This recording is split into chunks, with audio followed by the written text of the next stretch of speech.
Shocking the world. Ibrahim Traore released 150,000 crocodiles into the river in Burkina Faso. Beneath the stone foundations of the presidential palace in Ouagadougou, a chamber once reserved for routine security briefings bore witness to something extraordinary. It was Thursday evening, precisely 7:43, when Captain Ibrahim Traore took his place at the head of a long mahogany table.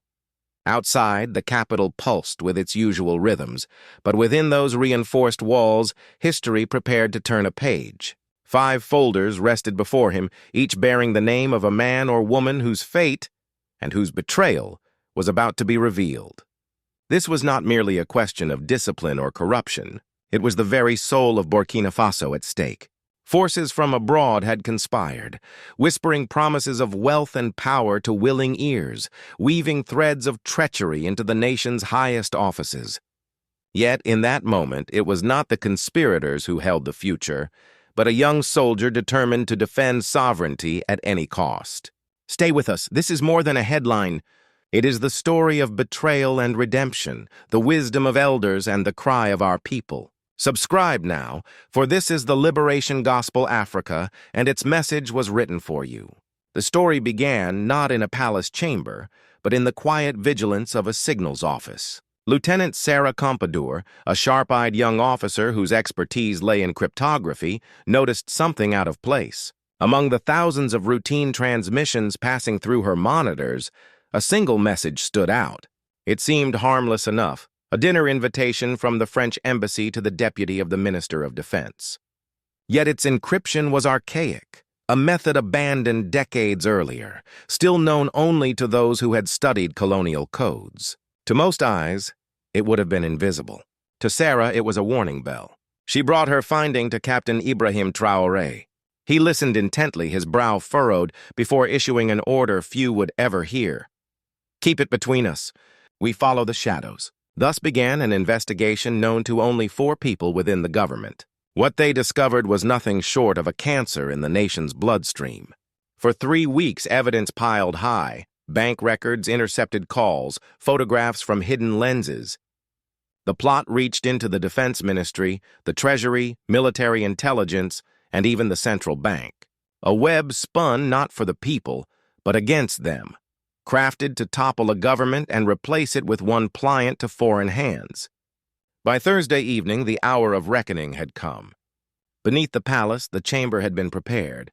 A long table gleamed under fluorescent light.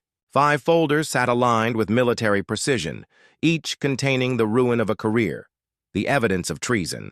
Captain Traore sat alone, awaiting those who believed they had been summoned for a simple briefing on northern security. The first to arrive was General Marcus Diallo, Deputy Minister of Defense. Tall, decorated, his stride confident, he represented 3 decades of service. Yet the folder marked with his name revealed darker loyalties. Photographs showed him clasping hands with French military attachés in a hotel suite. Recordings captured his promise: unlimited access to uranium mines, reinstatement of foreign bases, the surrender of sovereignty, all in exchange for support in overthrowing Traore. His medals gleamed that night, but the truth dulled their luster. Next entered Robert Caboret, Under-Secretary of Finance. Brilliant, polished, once hailed for restructuring national debt, his genius had been bent towards betrayal. For 6 months, he had siphoned funds from the Treasury, $47 million diverted into Swiss and Cypriot accounts. Those millions were meant to build roads, schools, and clinics. Instead, they were to bankroll a coup. His nervous energy betrayed him, the fidgeting fingers on his golden watch, the quiver in his voice. Colonel James Swadogo followed. Head of military intelligence, his face was unreadable, his eyes scanning exits and calculating odds. He was the most dangerous, for he had lived in lies. Feeding false reports to his captain while selling genuine secrets to French, American, and Russian handlers alike, he had turned espionage into a market of treachery. The evidence against him included dead drops, coded transmissions, and even a list of safe houses he had exposed, betrayals that had cost lives. Dr. Tricia Cowray came next. Immaculate in her attire, hailed as the architect of economic reform, she too wore a mask. Her plan was to crash the currency, orchestrating collapse to justify military intervention. Emails revealed her dealings with men who posed as IMF officials but were in truth mercenaries seeking profit from chaos. Her hands trembled slightly as she set down her briefcase, the weight of her schemes now pressing back upon her. Last came Michel Ouedraogo, Deputy Minister of the Interior. Unlike the others, he entered not with arrogance, but with the haggard air of a man already broken. His suit was creased, his tie askew, his eyes hollow with sleepless nights. For months, his daughter had been held captive in Paris, her life used as ransom for his compliance. Weekly photographs had kept his torment alive. Unknown to him, Traore's service had rescued the girl 2 weeks earlier. Yet that truth had not yet been spoken aloud. When all 5 had taken their seats, the captain rose. He crossed the room, locked the heavy door, and slipped the key into his pocket. Silence fell like a shroud. "Gentlemen, madam," he began, his voice steady, "you are probably wondering why I have gathered you here this evening." He paused, letting his eyes rest upon each face. The answer is simple. Treason. The word cracked through the chamber, heavier than any rifle shot. Diallo stiffened. Kabore paled. Ouedraogo's hand twitched toward his holster. Traore's mask of composure fractured, and Ouedraogo lowered his gaze, already knowing his fate had arrived.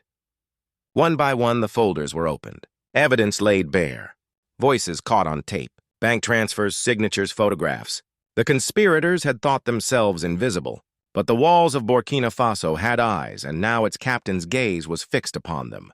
The chamber, once a silent witness of power, had become a courtroom where guilt echoed louder than words. Yet the greatest revelation was still to come, the story of a father's betrayal written not in greed or ambition, but in blood and tears. The silence that followed Traore's accusation was suffocating. For men and women accustomed to commanding armies, controlling budgets, and shaping policies, the word treason was a death sentence spoken aloud. General Marcus Diallo shifted first. His military bearing stiffened, shoulders squared as though he could summon discipline to shield him. Yet when the captain placed a photograph on the table, a snapshot of him shaking hands with Colonel François Dubois of French intelligence, his defenses cracked. The recording that followed sealed his fate. Diallo's voice filled the chamber, dripping with arrogance. "Traore is a child playing at revolution. With your support, France can restore proper order." Diallo's jaw tightened, rage flashing across his eyes. "How?" he demanded, but the question fell lifeless. The evidence needed no explanation. Robert Caboret's turn came next. Traore slid across documents marked with international seals, bank statements traced through Switzerland, Cyprus, and the Cayman Islands. $47 million siphoned from the national treasury. "Funds for rural schools," the captain said coldly. "Children starve while you built a war chest." The financier's composure collapsed. Sweat rolled down his temple. His fingers trembled so violently that the golden watch he so often flaunted clinked against the table. "Captain, I can explain." "Save it," came the cutting reply. Colonel James Ouedraogo, the seasoned spy master, was confronted next. Pages of intercepted messages, photographs of clandestine meetings, a ledger of payments from 3 different foreign services. "You were not just a traitor," Traore said evenly. "You were a market trader, selling your country to the highest bidder. And 3 of my officers died because of you." The colonel's mask of neutrality shattered. His hand twitched toward his pistol. In an instant, a hidden door opened, and a squad of guards poured into the chamber, rifles raised. Ouedraogo froze, realizing that for once he had been outplayed. The calm smile that returned to his lips was not defiance but recognition of defeat. Dr. Trisha Traore's crimes followed. Traore's words carried no anger, only a cutting precision. Elegant sabotage. Disguised as reform, planned collapse. Emails with men pretending to be IMF officials, mercenaries plotting profit. For a moment, the woman who had been celebrated on magazine covers as Africa's financial genius crumbled into something human. Tears welled as she whispered, "They promised no one would be hurt." The captain's eyes, however, showed no pity. "Tell that," he answered, "to the millions who would have lost their savings and their hope." Then came Michel Ouedraogo. His folder lay unopened as Traore studied the weary figure before him. Unlike the others, Ouedraogo did not feign innocence. His shoulders slumped, his hands trembled, his eyes brimmed with unspoken grief. When the captain finally spoke, his voice softened. "Michel, your daughter Aminata is safe. She has been under our protection for 2 weeks. The men who held her were arrested yesterday." The words struck the room like a thunderclap. Ouedraogo's sob broke the silence, his tears flowing freely. The other conspirators stared at him in disbelief, their contempt mingled with confusion. They had not known his secret, only his compliance. "They took her," he choked. "They said they would kill her if I refused. Every week a photo, every week a threat. I betrayed my oath because I could not risk her life." His confession was not a defense, only despair made audible. The chamber now held 5 shattered figures. Diallo's rage smoldered, Caboret's panic dripped with sweat. Ouedraogo's cold acceptance masked a ruined career. Kaore's tears blurred the ink of her betrayal, and Ouedraogo wept for both his failure and his unexpected mercy. Captain Traore rose once more, his presence filling the space like a storm. He laid out 5 confession documents, each detailing the evidence, the crimes, and the consequences. "You will sign," he declared. "Refuse, and the people will see every detail of your betrayal. The streets are restless, the youth are watching. Their anger will be less merciful than mine." Diallo broke first, his signature scrawled with a trembling hand that once commanded battalions. Caboret followed, his pen scratching through sweat-soaked fingers. Ouedraogo signed with the cold precision of a man who knew he would never see freedom again. "Doctor." Kaore's tears fell upon the page, smearing her name. Finally, Ouedraogo approached. His pen hovered, his sobs shaking the air. Before he could sign, Traore spoke. "Your confession includes the truth of your coercion. You are guilty, but not in the same way as the others. Sign it, and we will discuss your future."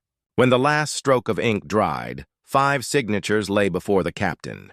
Each represented a different kind of betrayal: ambition, greed, cynicism, misplaced trust, and desperation. Yet within those trembling lines was also the beginning of something else, a new definition of justice. The morning after the night of 5 signatures, Ouagadougou awoke unaware of the storm that had passed overhead. On the surface, the city bustled with its usual rhythm, traders calling from stalls, children rushing to school, elders seated beneath mango trees in quiet conversation. Yet behind closed doors, in the corridors of power, the air was different. Something had shifted.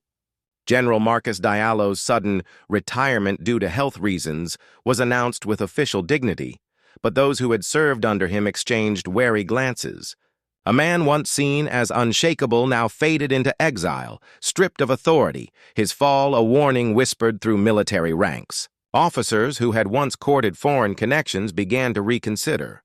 Loyalty was no longer a matter of convenience, it was survival. For Robert Caboret, the news was less discreet. His arrest for embezzlement shocked the financial sector. Newspapers reported the return of millions to the treasury, though the full truth, that he had bankrolled treason, remained hidden from the public. Yet the message was unmistakable. The days when corruption could hide behind polished rhetoric were ending.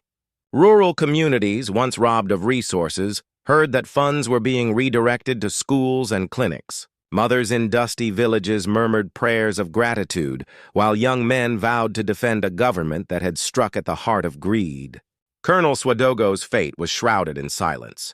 One day he was present, the next he was gone, assigned to a classified post. Those who probed deeper found only walls of secrecy. Yet within the intelligence community a chill spread. The man who had once commanded fear was erased, his network dismantled, his absence more potent than his presence. Every officer who had flirted with foreign handlers now looked over their shoulder, uncertain which hidden eyes were watching. Dr. Trisha Kaore's resignation was made public in a carefully crafted statement. Policy errors and responsibility for mismanagement. The words were bland, but the image of a tearful technocrat confessing to mistakes struck a chord. Some mocked her, others pitied her. Yet for the wider public, it was a lesson in accountability rarely seen in African governance. The economy, though shaken, stabilized under emergency measures. Farmers selling grain in village markets spoke of new hope that their currency, once threatened with collapse, might finally be protected for the people rather than speculators. And then there was Michel Ouedraogo. His quiet resignation for family reasons passed almost unnoticed. A single photograph captured him at the airport, embracing his daughter Aminata, both in tears. That image, though barely covered by state media, traveled mouth to mouth, story to story, until it became legend. In taverns and classrooms, elders told the tale. He betrayed under duress, but the captain forgave him. His daughter was saved. Justice was wise. The political ripples were vast. Traore's reputation surged, not only as a soldier, but as a strategist who understood both justice and mercy. Among the youth, chants rose louder. No more puppets, no more chains. In universities, students debated the meaning of sovereignty, some calling it the Second Independence. For the elders who had lived through Sankara's assassination decades earlier, there was a sense of vindication, a feeling that the dreams buried with him were rising again. Yet there was also unease. Foreign embassies scrambled to reassess their positions, worried not only by the exposure of their assets, but by the precedent set. The knowledge that a coup could be dismantled so thoroughly that every conspirator could be caught and catalogued introduced a new caution into their dealings. For the first time in years, Burkina Faso was not merely reacting to foreign pressure, it was dictating terms by example. Domestically, reforms began. Audits were ordered across ministries. Financial transparency became not just a slogan, but a daily practice. Military loyalty was tested and reaffirmed. And within the intelligence service, a new doctrine was quietly written: monitor patiently, strike decisively, and distinguish between greed-driven betrayal and coerced compliance. For ordinary citizens, however, the lesson was more personal. The night of 5 signatures became a parable told in markets and mosques, in churches and classrooms. It was no longer just about 5 officials. It was about what it meant to serve a nation, to betray it, or to find redemption within it. And so, the civil and political aftermath was not only structural, it was cultural. The people of Burkina Faso began to believe that justice, though stern, could also be wise, that their leaders could not only punish but also discern, and that sovereignty, once thought fragile, could be defended with both iron and compassion. The reverberations of that Thursday evening did not stop at the borders of Burkina Faso. Across continents, intelligence analysts, diplomats, and military planners scrambled to piece together what had happened in the underground chamber. In Paris, the fallout was immediate and humiliating. Colonel François Dubois, the French military attaché captured in photographs with General Diallo, was abruptly recalled. Officially, he was rotated back to headquarters. Unofficially, whispers spread that he vanished somewhere between Ouagadougou and Marseille, erased by the very networks he had once cultivated. Within the French Foreign Ministry, panic mingled with bitterness. Years of effort, millions of euros in covert funding, and trusted local allies had collapsed in a single night. Worse still, the operation's exposure ignited suspicion within their own ranks. If Diallo had been uncovered so thoroughly, how many others might already be compromised? In Washington, the Central Intelligence Agency faced uncomfortable questions. A classified after-action memo later leaked revealed the admission: "We underestimated Traore's counterintelligence capabilities and overestimated the loyalty of our assets. His calibrated punishment has created uncertainty across our networks." The American station chief in Ouagadougou requested an emergency audience, hoping to salvage influence. Traore's reply was cold but pointed. "Your assets were liabilities. I have done you a favor by removing them." To some in Washington, this was arrogance. To others, it was a signal.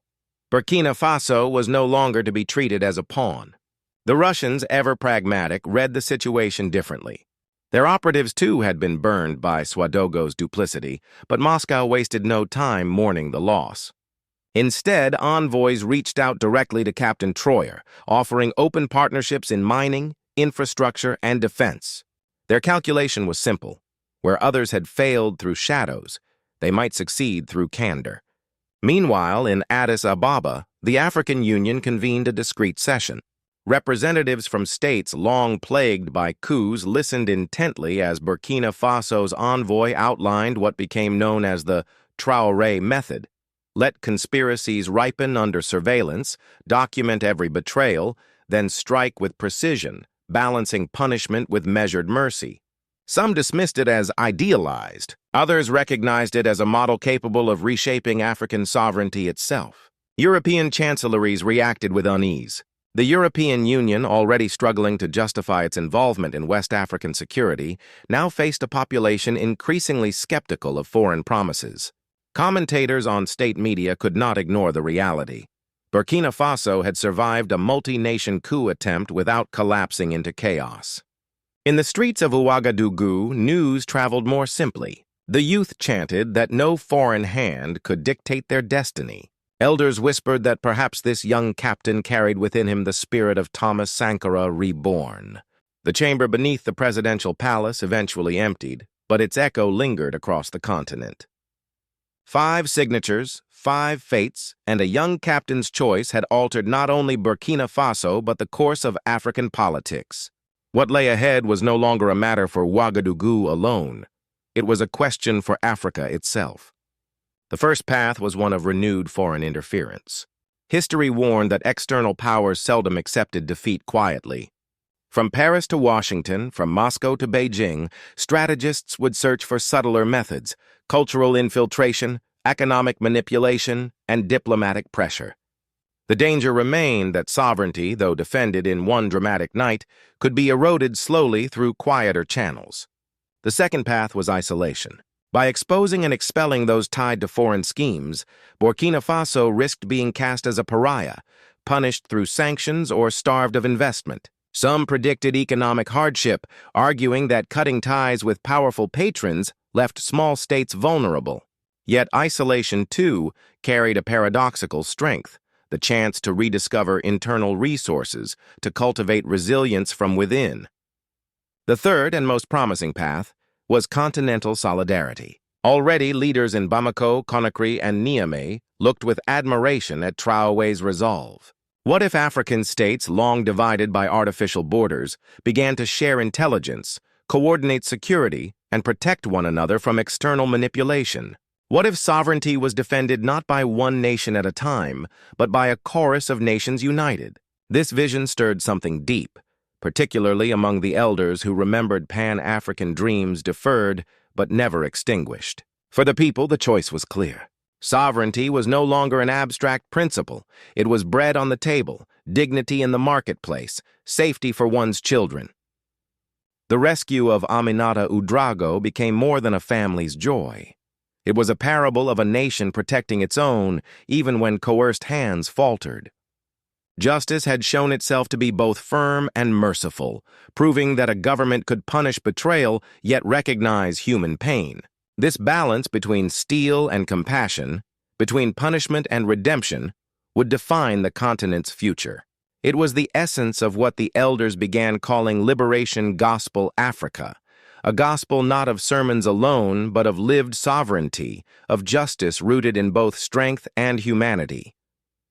As Captain Traore himself warned in later speeches, sovereignty is not a gift.